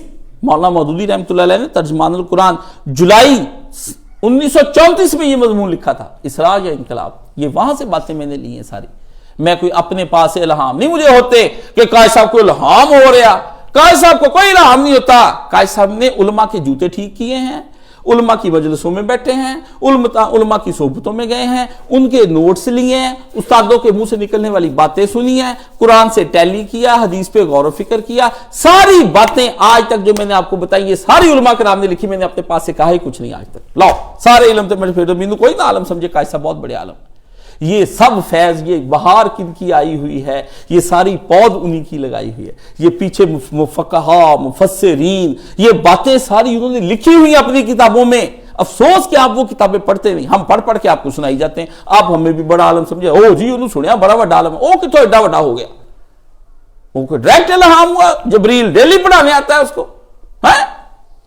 اللہ کے بندوں یہ علماء ہیں، صوفیاء ہیں، نیک بزرگ ہیں، اولیاء اللہ ہیں، یہ سب ان کا فیض ہے۔ یہ فیض کہاں سے آیا؟ یہ فیض محمد رسول اللہ صلی اللہ علیہ وسلم۔ آقا دو عالم صلی اللہ علیہ وسلم سے اتر کر پھر وہ سوئے قوم آیا. غار ہرا سے اترے نبی پاک سے, کیا حالی کہتا ہے, اتر کر پھر وہ سوئے قوم آیا, ایک نسخہ کیمیا ساتھ لایا. نسخہ کیمیا, سورے کسی کو کوڑ ہو گیا تھا, کسی کو ہیپاٹائٹس ہو گیا تھا, کسی کو فالج ہو گیا تھا, ہے جی, کوئی بندہ کسی مرض میں ابتلا. نبی علیہ السلام نے قرآن مجید کی ایک ایک بوٹی سب کے منہ میں ڈالی. زانی جتنے تھے باحیا بن گئے, ڈاکو لوگوں کے مالوں کے محافظ بن گئے, شرابیوں نے شرابیں, مدینے کی گلیاں شرابوں سے, حضور نے کہا شراب کے بٹکے توڑ دو. انس کہتے ہیں میں باہر نکلا, دنیا شراب پی رہی تھی, کچھ بیچتے بھی تھے, انہوں نے اپنا سامان رکھا وہ بیچنے کے, بڑے بڑے مٹکے, بڑا کاروبار تھا شراب کا, اور جناب شام کو شراب جاری, مصر جاری, بڑا بزنس ان کا شرابیوں کا. حضرت کہتے ہیں ہم باہر نکلا تھا, حضرت کو رسول اللہ نے کہا کہہ دو لوگوں کو اللہ نے شراب حرام کر دی. واہ صحاب, واہ میرے نبی کے پیاروں, واہ میرے نبی کے انصاروں, واہ میرے نبی کے اوانوں, واہ میرے نبی کے مہاجروں.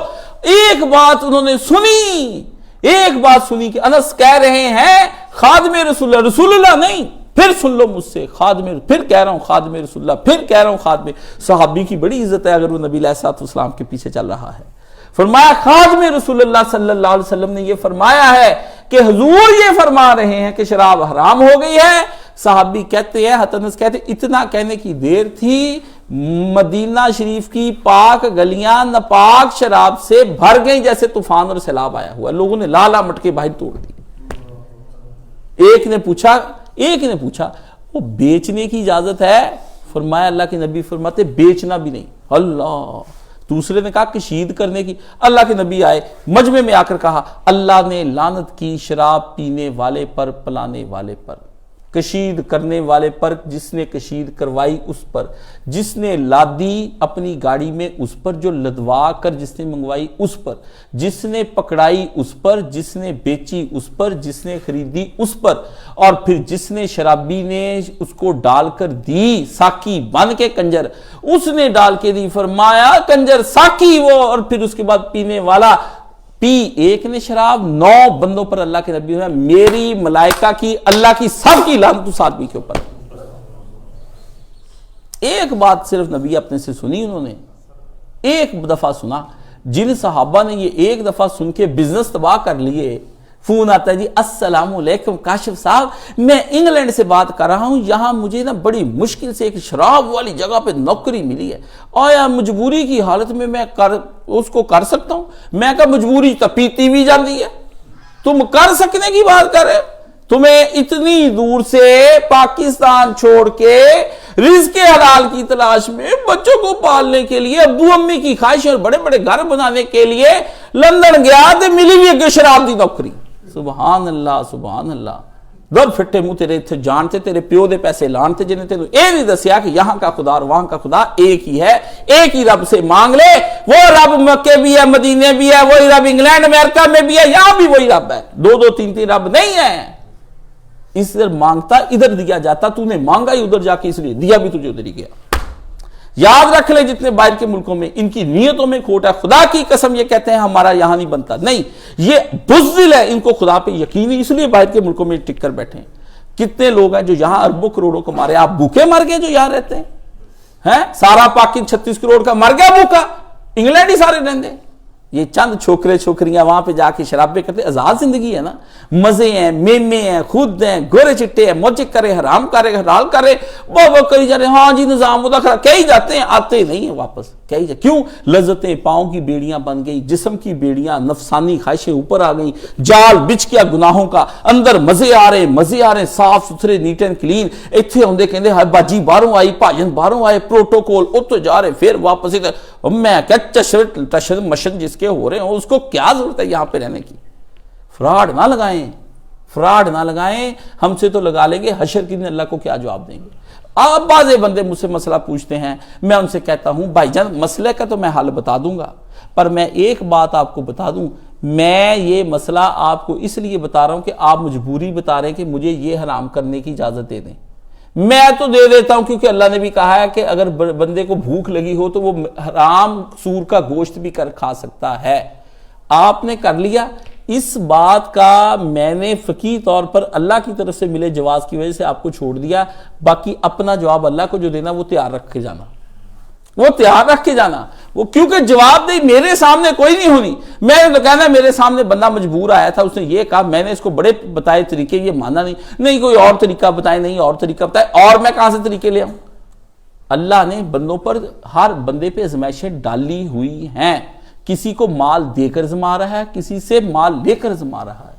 کوئی بندہ دولت کے معاملے میں جلد باز نہ بنے، نہ کہ مجھے اللہ یہ کر دے، مجھے اللہ کو تجویز نہ دو، اللہ کو تجویز نہ دو. جو تفویض ہو گیا، مل گیا ہے، اس پہ راضی ہو جاؤ. اللہ کی دی ہوئی چیز کو سینے سے لگا لو. تجویز نہیں کسی نے بادشاہ سلامت کو دینی، کوئی بندہ نہ. مانگ لیں، مانگے پر بھی نہ ملے تو سمجھ لیں کہ بادشاہ سلامت کہتے ہیں یہ چیز تمہارے لیے ٹھیک نہیں، جو میں دے نہیں رہا، یہی میرا پیغام ہے جو زبان حق ترجمان رسول اللہ کے ذریعے سے میں نے دے دیا ہے. حضور نے بتا دیا اگر مانگے پر نہ ملے تو اللہ پاک نے کہا ہے اس بندے کو کہنا میں تمہیں کسی اور آفت سے بچا لوں گا. اگر مانگے پہ نہ ملے تو اس بندے کو کہنا اللہ نے تیری اپلیکیشن لے کے رکھ دی ہے، حشر کے دن جنت کے جتنے درجے تو کہے گا سارے تجھ کو ہم دے دیں گے. اللہ کہتا میں بندے سے کہوں گا آج مجھے یہ بتا تو میرے ساتھ کیسے راضی ہوتا ہے. توبہ توبہ توبہ توبہ توبہ. مجال ہے بندہ کہ میں تجھ سے ناراض ہوں، کس کی جرت ہے اللہ کو کہے. اللہ نے فرمایا میں حشر کے بندے سے جو چیزیں نہیں دیتا نا بندوں کو محروم کر کے رکھتا ہوں. دنیا میری حکمت ہے، کوئی وجہ ہے میں نے اس کو کیوں محرومی کے پیچھے ایک بات یاد رکھیں. ناک میں جو سانڈ ہاتھ نہ آتا، جو سانڈ ہاتھ نہیں آتا، بیل تڑکیاں کرتا ہے سر کے، تو کیا کرتے ہیں مالک مل ملا کے اس کے ناک میں کوڑا ڈال دیتے، نکیل ڈال دیتے تاکہ وقت آنے پر کھینچیں.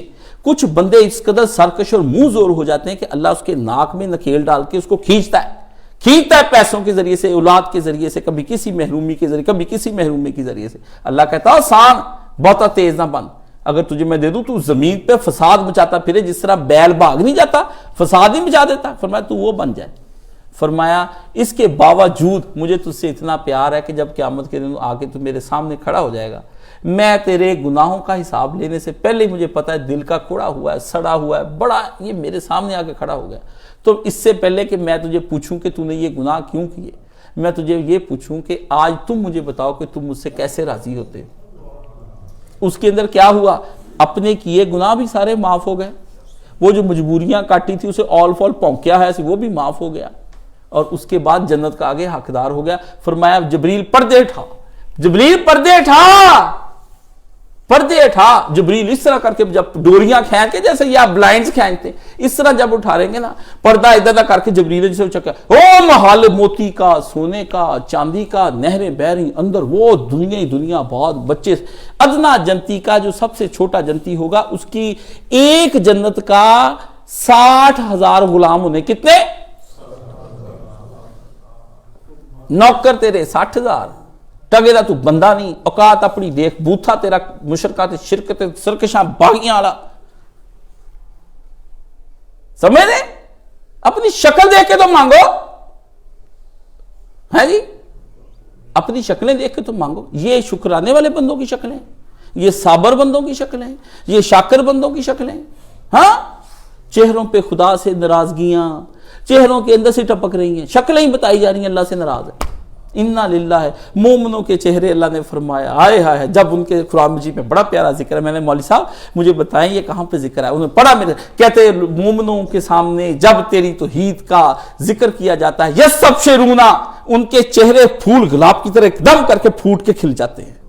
اب میرے اللہ کا ذکر آیا اور فرمایا جب ان کے بزرگوں کا نہیں ذکر کیا جاتا جن بابوں کو وہ مانتے ہیں، اللہ نے فرمایا چہروں پہ سیاہی چھا جاتی. لو جی انہیں گل ہی کوئی نہیں کیتی، اللہ نے پیچھے ہی پہ آ رہا، کوئی سانو بابیاں دی بھی گل سنا دیا کر. اللہ نے فرمایا بڑا بے حیا ہے، بابوں کو بھی بابے میری وجہ سے بنے ہیں، اللہ کی وجہ سے بنے بابا. بابے نے عبادت کی تو بابا بنا ہے، بابے نے اللہ کی عبادت کی. بابا کیا ہمارا لگتا ہے؟ بابا کیا لگتا ہے؟ وہ بھی ولی بنا تو اللہ کا صاحب ولی اللہ لفظ ہے، اکیلا ولی نہیں. یاد رکھ لیں جہاں اکیلا ولی آتا ہے وہ شیطان کا ولی ہوتا ہے. اللہ نے فرمایا شیطان کے بھی ولی ہیں، ولی الشیطان اور کچھ ولی اللہ ہے. اگر ولی اللہ ہے تو پھر تو اللہ اس سے راضی ہے، نہیں تو ولی الشیطان تو ہے. اس لیے عزیزو بڑی حکمت کے ساتھ حدود ہر بات اپنے گھروں میں جا کے طے کریں. اپنی زندگی میں طے کریں، اصلاح کے اپنے معاشرے میں طے کریں، اس کی باؤنڈریز بنائیں، اس کا طریقہ کار، اس کی حکمت عملی چلو نماز پڑھ، سویرے ہی لاتا کٹن بڈیاں نہیں گتاں کٹیاں ہوئی، چلو جی سارے جانے نماز پڑھ رہے جی، کہیں نہیں، تیرا تو جنازہ پھر وہی پڑھن گے سارے جانے رل کے، تو نماز پڑھا لا نہ کرو، یہ نہیں ہونا۔ اللہ پاک آپ کو جو ہے وہ اپنی ذہنی قوتوں کو اپنے رب کی دین کی اصلاح کے لیے اس پر عمل کرنے کی توفیق عطا فرمائے۔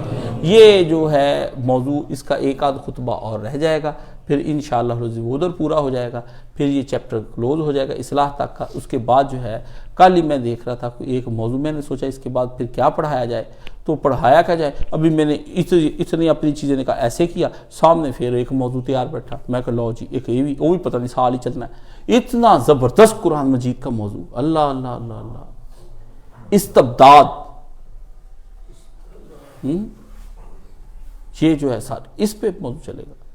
استعمار، ہمیں جو دشمن ہیں وہ کیسے ہمارے خدا بن جاتے ہیں، وہ ہمارے اندر کس طرح آہستہ آہستہ سرایت کر جاتے ہیں، ہمیں پتہ ہی نہیں چلتا۔ قرآن نے بتایا کہ میں قرآن بتاتا ہوں، وہ تیرے اندر کیسے گھس جاتا ہے، تیری رگوں کے اندر گھومتا ہے، تجھے پتہ بھی نہیں چلتا، تو اس کو دین ہی سمجھی جا رہا ہے، وہ دین نہیں ہوتا، دین نہیں ہوتا، تو سمجھی جا رہا ہے دین ہے۔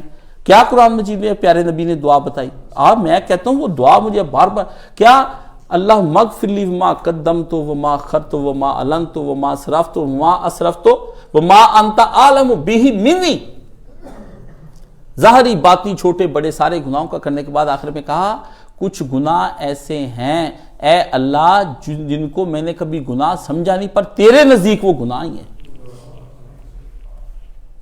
تیرے نزدیک وہ گناہ ہی ہیں، میں حاجی بنا پھرتا ہوں، نہیں جی ایسی نیکیاں کیتیاں ہوئی ہیں، کچھ ایسی نیکیاں جو تیرے نزدیک گناہ ہیں، کچھ کا کہتے ہیں مجھے علم ہی نہیں۔ اللہ کے نبی نے کہا وما انت عالم، یہ پیارے رسول کی دعا ہے، آپ کی میری نہیں ہے، جس کو میں بھی نہیں سمجھتا، میرے علم میں بھی نہیں ہے، علم غیب ہے، علم غیب سن لا، وما انت عالم بہ منی، جو میرے علم میں بھی نہیں ہے تیرے علم میں ہے، تو جانتا ہے ان گناہوں کے بارے میں۔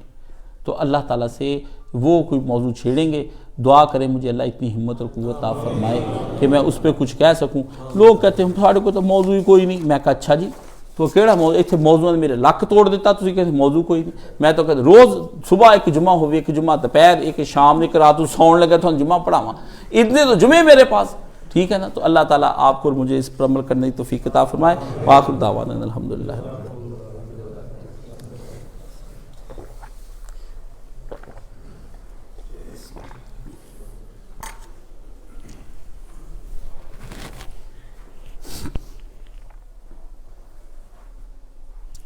الحمدللہ والصلاة والسلام علی رسولہ الکریم وعلی آلہ وصحبہ اجمعین، اما بعد فاعوذ باللہ من الشیطان الرجیم، بسم اللہ الرحمن الرحیم۔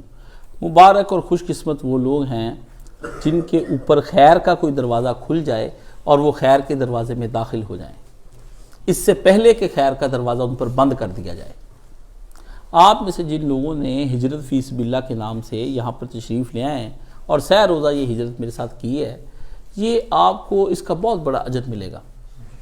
پیارے نبی صلی اللہ علیہ وسلم نے فرمایا، صحیح مسلم کی روایت ہے، جب دنیا کے اندر بدکاریاں، فحاشیاں اور گناہ زیادہ ہو جائیں تو اس وقت عبادت کے لیے خود کو لگ کر لینا میری طرف ہجرت کرنے والی بات ہے۔ آپ عبادت کے لیے یہاں بلائیں، میں نے یہاں پر کوئی آپ کو یہ کام کرنے کے لیے نہیں بلایا کہ آپ یہاں آئیں روٹی پانی کھائیں اور چلے جائیں، یہاں آپ کو میں نے اس لیے بلایا ہے جامعۃ الامام محمد اسحاق رحمہ اللہ میں کہ آپ اپنے اس کے اندر آ کے اپنے آپ کو ابدیت کے مقام پر لے کر آئیں، یہاں ابد بن کے رہیں، نماز پڑھیں، روزہ آپ کے پاس کوئی رکھنا چاہتا ہے، کوئی اس طرح ذکر اذکار، کیونکہ میرے ہاں تو یہاں پر یہ ہے کہ 10 سپارے تو سب لوگ جو ہے 3 دن میں انشاءاللہ وہ ضرور آخری 10 سپارے پڑھ کر جائیں گے۔ پھر اس کے بعد اشراق ہے، چاشت ہے، صبح سے آپ کل سے لوگ آ گئے ہیں ماشاءاللہ، صبح تہجد بھی ہوئی، اب اشراق چاشت سب پڑھے، دعائیں وطر پڑھے گئے، سب کچھ ہوا، وہ صبح ابھی بھی اس کے بعد ہوگا۔ مذاکرہ میں نے کوئی یہاں پہ خطاب نہیں رکھتا، میں نے رکھا اس کو صحبت صالح کے طور پر کہ کوئی سوال جواب نہیں، اس طرح آپ آئے ہیں جس کا کوئی سوال ہے وہ بیٹھے، ہم اس کے اندر تلاش کریں کہ میرے نفس اور میرے شیطان کی کیا خرابی ہے جس نے مجھے برباد کر کے رکھ دیا ہے۔ یہ جگہ صرف میں نے دور شہر اس لیے بنائی کہ یہاں لوگ صرف عبادت کریں، یہاں کوئی مذاکرہ، مجھے بڑے بڑے رنگ آتے ہیں، مجھے اتنے رنگ آتے ہیں آپ پریشان ہو جائیں۔ یہاں پہ میں اجتماع کراؤں، مجھے ڈول والا ایک لے کے آؤں، یہاں کراؤں میلہ، 2 پنڈ کولا روشن والا بلوچ والا سویرے بندے تھے، ادھر بابا بن کے بیٹھ جو چل تویز سے تویز، تویز سے تویز، تویز سے تویز، مجھے کہ دم نہیں آتا، تویز نہیں آتا، دھاگا نہیں، میرے پاس ایسے 5 7 10 نسخے ہیں، میں کہا چلنے والے نسخے ہیں۔ آپ کہیں گے سبحان اللہ استاد جی اے بھی تسی بابے ہو، مطلب کارے کرتب سارے آتے ہیں، لیکن مجھے یہ بتائیں اللہ کی زمین پر توحید خالص کون آپ کو بتائے پھر؟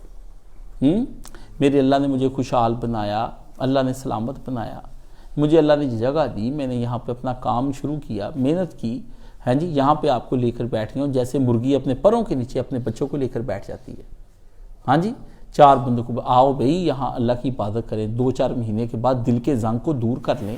ہم نے کتنی دیر اس دنیا کے اندر رہنا ہے؟ نہیں مانتے دنیا والے، نہ مانیں، نہیں بیویاں مانتی، نہیں بچے مانتے، نہیں بہن بھائی مانتے، آپ ان کو چھوڑ کر آئے۔ اللہ اگر ہمیں موقع ملتا ایک ایسی جگہ کا جہاں تیرے دین کا چلن ہوتا تو ہم ہجرت کر کے وہاں بھی چلے جاتے، ہم وہاں بھی چلے۔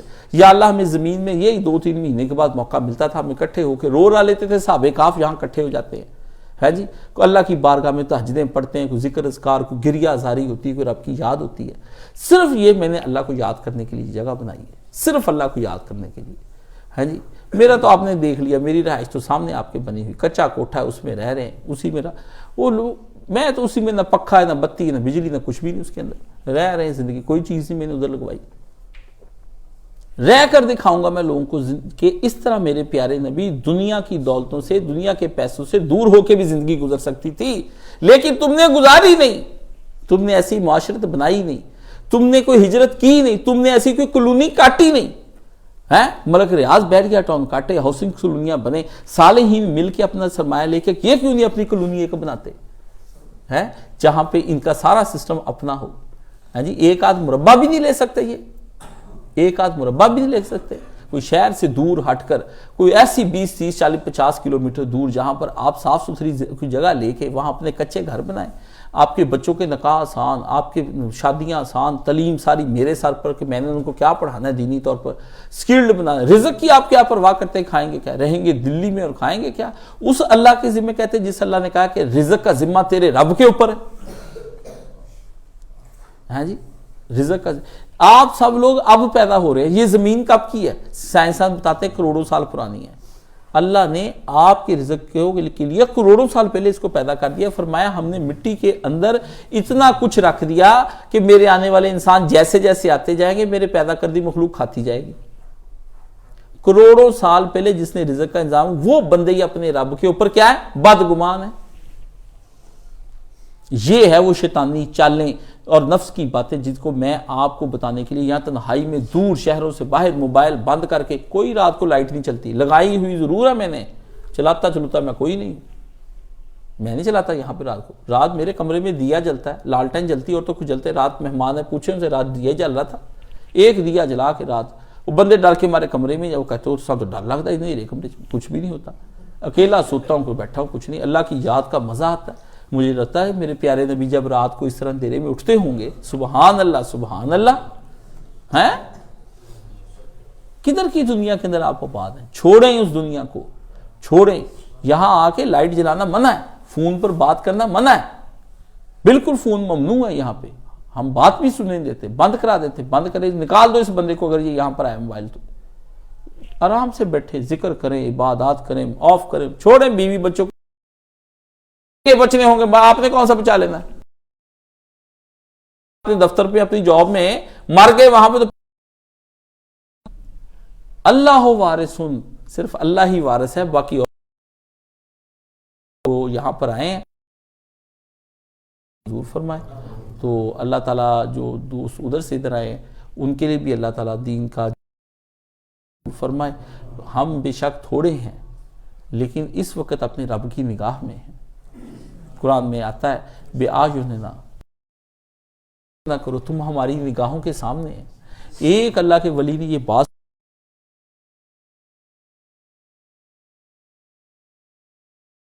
گھوم رہے رقص کیوں کیا کنجرانا مائیکل جیکسن کا ڈانس، مطلب گھومنے لگے، وجد میں آ گیا ایسے. تو اس کسی نے پوچھا یہ آپ کیا؟ انہوں نے کہا ابھی آیت پڑھی، اللہ نے کہا اے میرے بندے دنیا کی پریشانیوں میں فکر نہ کر کہ تو میری آنکھوں کے سامنے ہے. فرمایا اچھا میں اللہ کی نگاہ کے سامنے ہوں؟ واہ واہ واہ، مالک کی نگاہ مجھے دیکھ رہی ہے، سبحان اللہ، یہی مزہ کافی.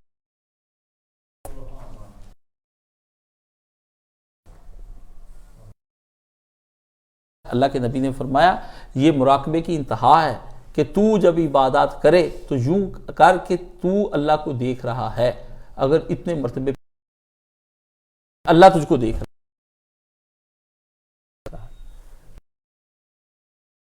تعالیٰ آپ کا یہاں پر آنا قبول و منظور فرمائے.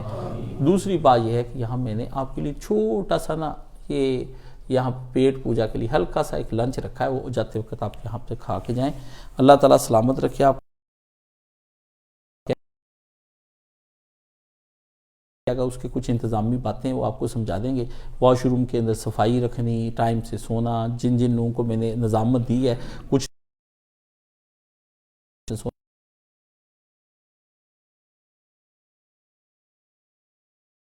بتا دیے.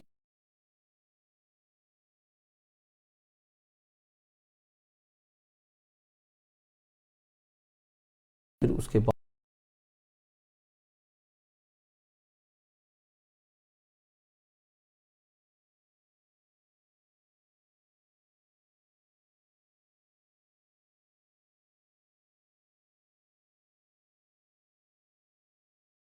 کہ اللہ کیا کیا ہو میں غیبتوں میں پایا گیا.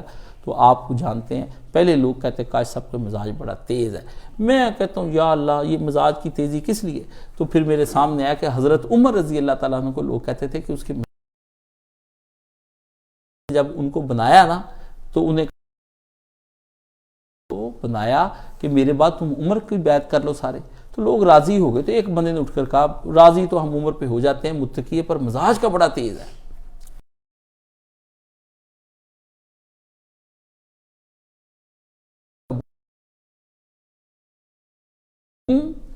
یہ تو انہوں نے کہا اپنے مزاج کی تیزی کے سارے لوگ ان سے اس طرح ڈرتے تھے جس طرح ڈرنے کا حق ہے. حضرت معاویہ شام میں بیٹھے ڈرتے تھے کہ عمر کیا کر دے گا. ہاں جی، کسی کی جرت نہیں تھی مدینے کے اندر اوپر نیچے کوئی بات کر دے. 64 لاکھ مربع میل پر امت عمر اس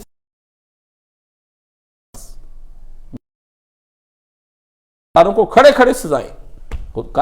کیا آپ نے صرف کیا پہنا؟ مسجد نبی کے اندر ایک بوریا. لیکن ان کے مزاج کی تیزی نے نبی کے دین کو کھڑا کر دیا. ٹھیک ہے نا.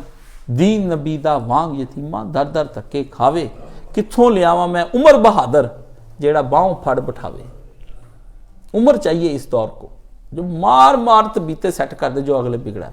جب اللہ کی بارگاہ میں جائے تو عاجزی کے ساتھ بندہ چاہیے. آپ کے پاس حضرت عمر نہیں ہے کیونکہ آپ کو پسند نہیں. میں نے مولانا سے پوچھا، لوگوں نے حضرت عمر کے بعد حضرت عثمان میں زیادہ ٹیلنٹ. مجھے کہا لوگ حضرت عمر کے مزاج کی تیزی کی بنا پر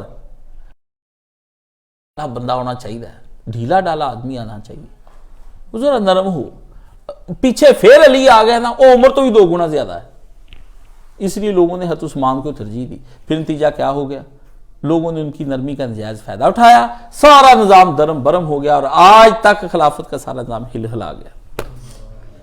کہتے علی آ جاتا کاشف. اس کے بعد علی نے تو عمر سے دیا. کیوں؟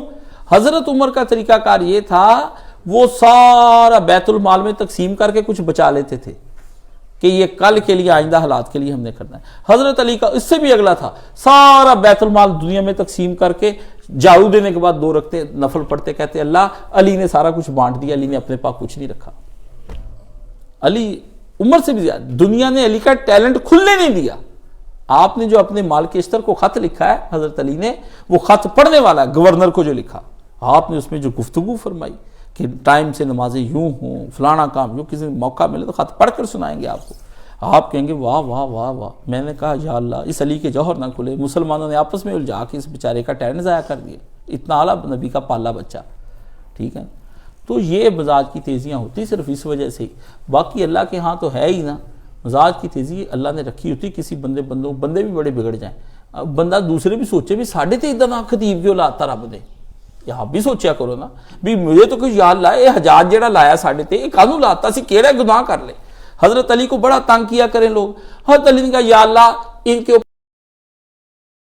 ایلوے کے گھونٹ پلائے، مار آ گیا حجاج جیڑا آوے انہوں نے کہا ہاں جی کدھر ادھر جا چل ہے یار، اس علی مینوں یاد آندا جیڑا ممبر تے کھڑا ہو کے کہندا سی یا اللہ بندہ تگڑا لا انہاں تے، ٹھیک ہے نا۔ تو یہ بھی تو سوچا کرے بھی یہ آفت ساڑھے تے کیوں آ گئی ہے، کوئی اور نرم بندہ کیوں نہیں آ گیا، یہ کہیں آپ کے گناہوں کی سزا ہی نہ ہو، ٹھیک ہے۔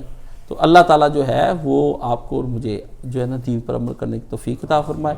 سبحان اللہ والحمدللہ ولا الہ الا واللہ اکبر ولا حول ولا قوۃ الا باللہ العلی العظیم۔ اللہم صلی علی محمد وعلی آل محمد کما صلیت علی ابراہیم وعلی آل ابراہیم انک حمید مجید۔ اللہم بارک علی محمد وعلی آل محمد کما بارکت علی ابراہیم وعلی آل ابراہیم انک حمید مجید۔ اللہم اشف کل مریض، اللہم رد کل غریب، اللہم اقض دین کل مدین، اللہم اصلح کل فاسد من امور المسلمین، اللہم اغفر للمؤمنین والمؤمنات والمسلمین والمسلمات الاحیاء منہم والاموات، اللہم انصر من نصر دین محمد صلی اللہ علیہ وسلم، اللہم اخذل من خذل دین محمد صلی اللہ علیہ وآلہ وسلم، اللہم انصر الاسلام والمسلمین واخذل الکفرۃ والمشرکین، اللہم ربنا لا تجعلنا فتنة للقوم الظالمین، ان اللہ یامر بالعدل والاحسان وایتاء ذی القربى وینہی عن الفحشاء والمنکر والبغی یعظکم لعلکم تذکرون۔ صفحہ درست فرمائے۔